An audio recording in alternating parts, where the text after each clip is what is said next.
Hello বন্ধুরা, welcome to my channel Sangeeta space. আশা করি সবাই ভালো আছে।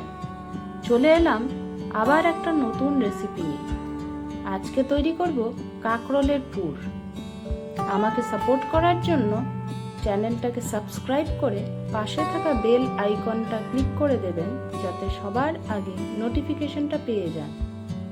ভিডিওটা স্কিপ না করে পুরোটা দেখার অনুরোধ রইল। চলুন এবার রেসিপিটা দেখে নেওয়া যাক। কাঁকরোলগুলোর প্রথমে খোসা ছাড়িয়ে নিয়েছি, তারপর দু টুকরো করে কেটে নিয়ে সেদ্ধ করে নিয়েছি।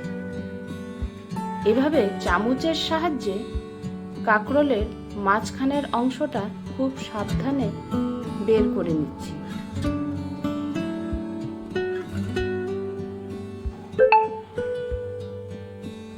সবকটা কাঁকরোলের মাঝখানের অংশ বের করে নিয়েছি। রেসিপিটার জন্য কাঁকরোলের মাঝখানের অংশটা বেটে নিয়েছি। অল্প পেঁয়াজ বাটা নিয়েছি, অল্প রসুন বাটা নিয়েছি ও অল্প সর্ষে বাটা নিয়েছি। কড়াইতে প্রয়োজন মতো সর্ষের তেল দিয়ে দিলাম। তেলটা গরম হয়ে গেলে যোগ করে দিলাম পেঁয়াজ বাটা।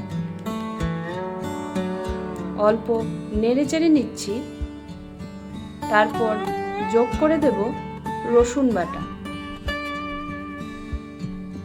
কাঁচা গন্ধ চলে যাওয়া পর্যন্ত রসুনটাকে নেড়ে চেড়ে নিয়েছি। দিয়ে দিলাম অল্প হলুদ গুঁড়ো। ঝালের জন্য দিয়ে দিলাম অল্প লঙ্কার গুঁড়ো। লো ফ্লেমে মশলাটাকে অল্প ভেজে নিয়ে যোগ করে দিলাম কাঁকরোলের মাঝখানের অংশটা, যেটা আমি শিলপাটায় বেটে নিয়েছি।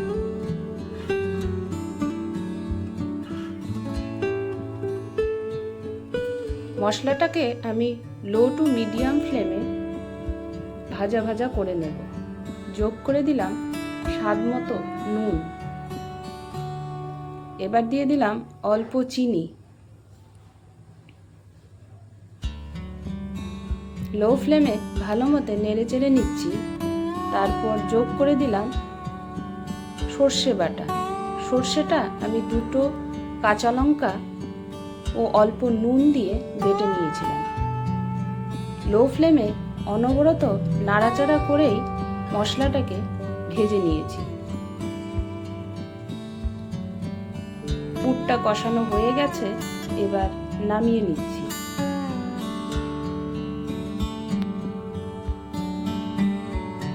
একটা মিক্সিং বলে দিয়ে দিলাম 1 চামচ চালের গুঁড়ো, 1 চামচ বেসন।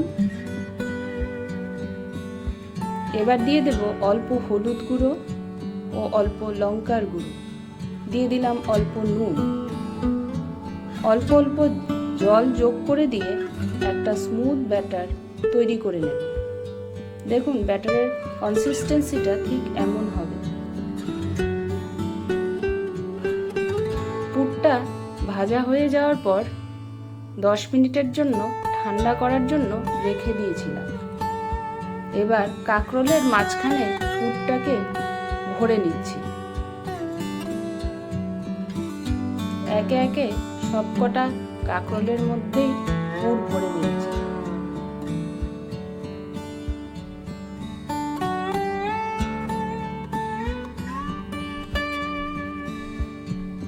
সবকটা কাঁকরোলে পুর ভরা হয়ে গেছে। একটা কড়াইতে সাদা তেল গরম বসিয়ে দিয়েছি। তারপর কাঁকরোলটা ব্যাটারের মধ্যে ডুবিয়ে তেলের মধ্যে ছেড়ে দিলাম। আরেকটা কাঁকরোলও এভাবে ব্যাটারের মধ্যে ডুবিয়ে নিয়েই তেলের মধ্যে ছেড়ে দিয়েছি।